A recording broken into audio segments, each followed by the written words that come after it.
A slightly convoluted but accurate description of the music I will be performing in this video is that I have assembled Louis Couperin's pieces in C minor into a suite. Let me first talk about the movements of this suite, and then I will explain the reasons for the convoluted description. There are 6 movements: Prélude, Allemande La Précieuse, Courante, Sarabande, Gigue, and Chaconne La Bergeronnette. When I posted a video of the Prelude about a month ago, I mentioned that there are 2 primary sources for the music of Louis Couperin: the Bauyn manuscript and the Parville manuscript. And I will put a link to that video in the video description. While the Prelude appears only in the Parville manuscript, the remaining 5 dance movements appear in both sources. There are differences between the 2 sources, first in terms of details and especially ornamentation, with the Parville manuscript having more ornaments than Bauyn, and secondly in terms of the titles.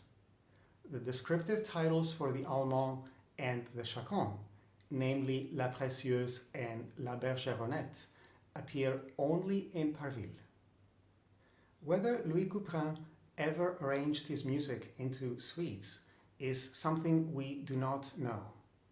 The 2 sources of his music don't present his pieces in the form of suites. In Bauyn, the pieces are arranged in order of ascending tonality. All the preludes appear first. Following the preludes, we have all the pieces in C major, then the ones in C minor, then D major, etc., etc. Within each tonality, all dances of the same type also appear together. For instance, there are 4 courantes in C major and appear one after the other. Following them are 7 sarabandes in C major. Parville follows the same kind of ordering, except that the scribe included the preludes with all the other movements of the same tonality and also mixed in pieces by other composers. What all of this means is that the performer is invited to choose from the available pieces and arrange them into suites, keeping in mind the ordering conventions of that time. Needless to say, there are multiple possibilities. In the case of the C minor suite, there is arguably only one solution, since there are only 6 movements that basically form a suite anyway. As to why Louis Couperin wrote so few pieces in C minor, my suspicion is that it may have to do with the challenges this tonality can pose to standard quarter comma mean tone temperament. In its most common configuration, quarter comma mean tone has no A flat, a pitch that's normally part of the key signature of C minor, but rather only a G sharp. As I have explained in previous videos, there are no enharmonics in quarter comma mean tone. Each accidental key has one and only one function. What this absence of A flat means is that the 5th between A flat and E flat, an interval that can frequently appear in C minor, is actually a diminished 6th between G sharp and E flat, the so-called wolf 5th, which can sound quite dissonant. Additionally, the major 3rd between A flat and C is very wide because in reality it is a diminished 4th between G sharp and C. So let me show you for a moment what these combinations can sound like. So this is your A flat to E flat, which is really G sharp to E flat. And of course, if I play A flat to G sharp, in other words, a 4th, sounds like that. Now, the other one I mentioned between G sharp and C is a very wide major third. This may not sound as objectionable as the previous one, but it's still not exactly that nice.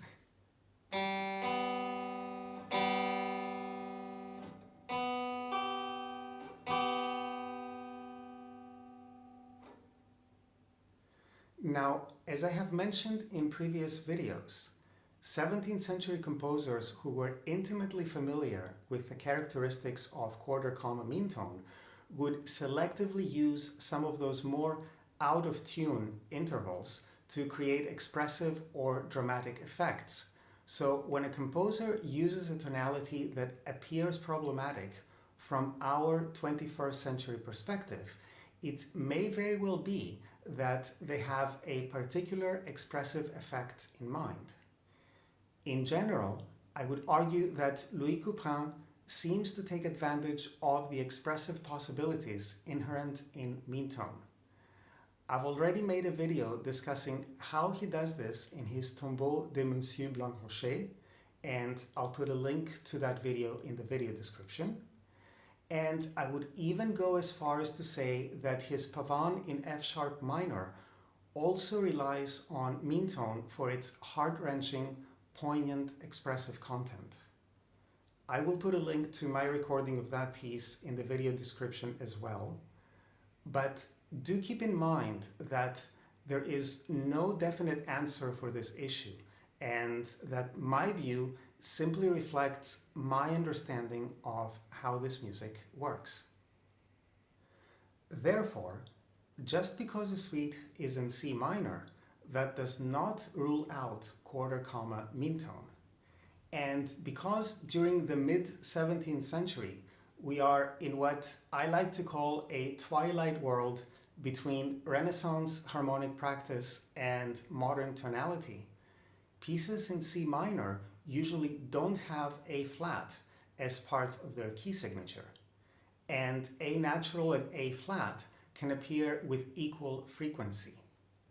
However, in this particular suite, I feel that A flats appear a little too frequently, so that these intervallic clashes that can be so expressively delicious when used sparingly and deliberately here occur so often as to disrupt the flow of the musical discourse. Again though, please keep in mind that this is just my view, and I would encourage everyone to experiment with quarter comma mean tone and slight modifications of it and decide what works best for them. For this recording, I use my favorite Rameau temperament. This is not necessarily what Louis Couperin would have used, but since it is in many respects a modification of mean tone, it retains many of its characteristics, 4 pure major thirds instead of 8, a distinctive chromatic scale, and a strong sense of color, while at the same time dispensing with the Wolf fifth and the really wide third between A flat and C. One issue I have addressed in several of my previous videos concerns the different ways in which performers can achieve a variety of subtle dynamic changes on a harpsichord. However, composers who are intimately familiar with the capabilities of the harpsichord can also have dynamic changes built in the way they write the music.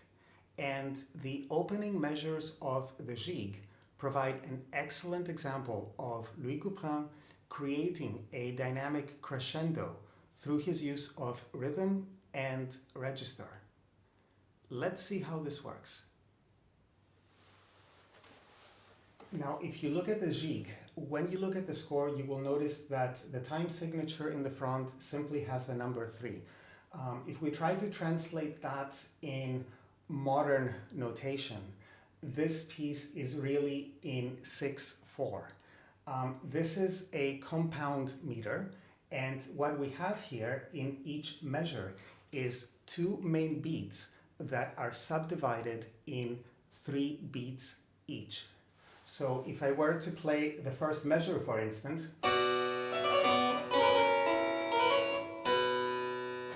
we have 1, 2, 3, 1, 2, 3, 1. But we're still within a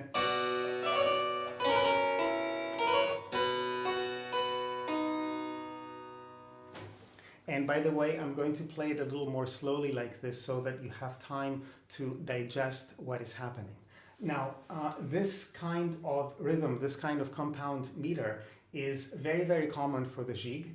And what we're going to have here is that the first 6 measures are going to follow this exact rhythmic pattern. However, what is going to happen in the 7th measure is that Louis Couperin is going to switch suddenly, and instead of having 2 main beats subdivided into 3 beats each, we're actually going to have 3 main beats subdivided in 2. And what this does is that it is going to create a sense of rhythmic acceleration, which is going to culminate in the next measure in a very loud and powerful chord that utilizes by far the lowest note that we have heard thus far, a B flat. We have an octave. It's not exactly, by the way, what Louis Couperin has written, and I will explain why. I can't really play the exact chord he has written on this instrument. I will explain why this is so. Now, let me show you what is happening here. As I said, we're going to start with this common subdivision of 2 main beats into 3. And I will try to signal you a little bit when this changes, although I'm pretty sure you're going to hear it. And then you're going to hear this really powerful chord. So this is how it sounds.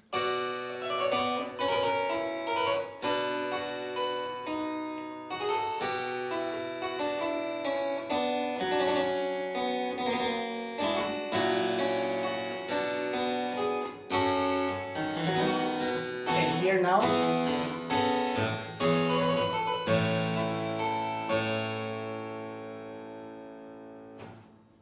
And I'm sure you heard that really.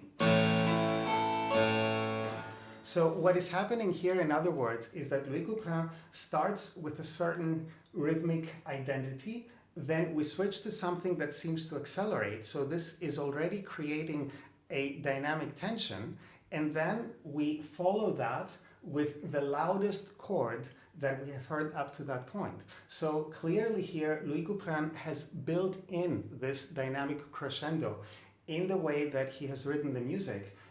Even if one were to play the notes as they appear, this type of dynamic crescendo is really part of the way this music is written. So clearly here, Louis Couperin is writing in a very idiomatic way for the instrument.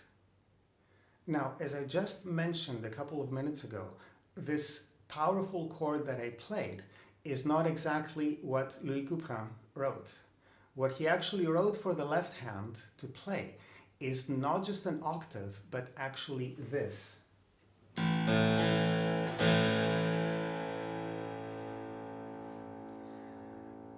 So what we have here is that not only do we have to play an octave, but we also have to play a fifth above.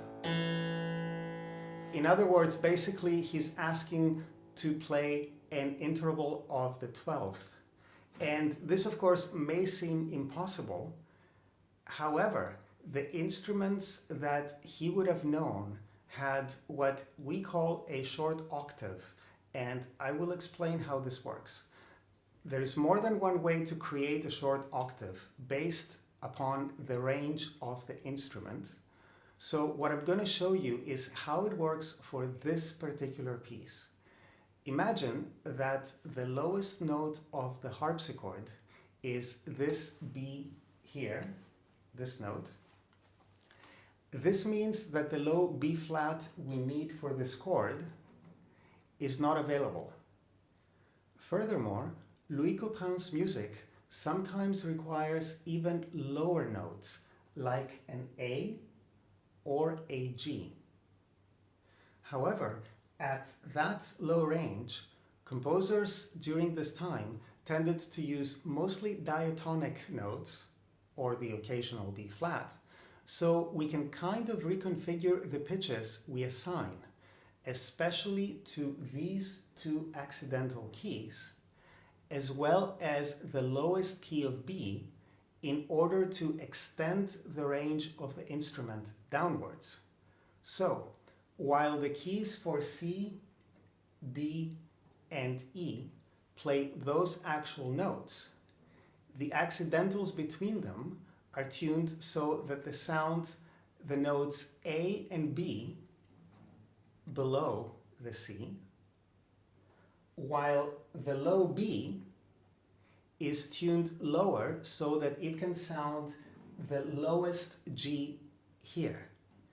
In other words, imagine that the following scalar descent is available. And I'm not actually going to play all the notes, I will simply tell you what they represent, simply because I am a little reluctant to lower some of these pitches by an entire fourth. So let's say we have a scale here and we start on F, for instance. So I would go F, E, D, C. Now, if I want to play this B here, I would go and play it on the E flat. The low A, I would use the C sharp, and then the B would stand for this G. In other words, I can have this descent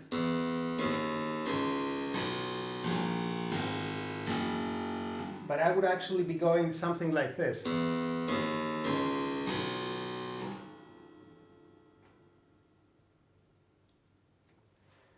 Now, for our particular piece, the accidental for E flat would be tuned to B flat instead of B, so that playing this chord ends up requiring what looks like an E flat, a B flat, and an F. In other words, in order to produce this, I would actually be playing these three keys. This one, and this one. In reality then, you would have to stretch a ninth rather than a 12th. But keep in mind that the keys on a harpsichord are narrower than on a modern piano.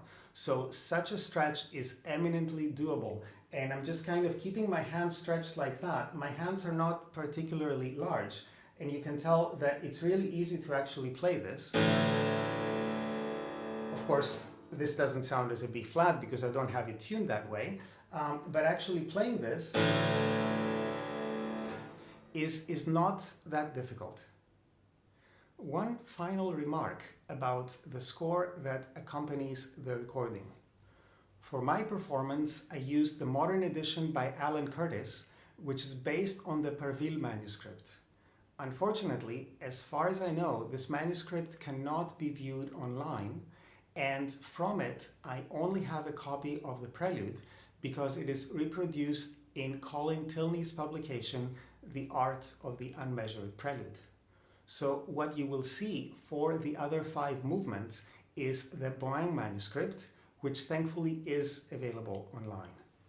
I have already mentioned that the music in Bauyn tends to be a little less ornamented than in Parville, but since an essential part of performing this music is to not reproduce the score literally and to also provide one's own embellishments, following the Bauyn rather than the Parville manuscript does not make a big difference.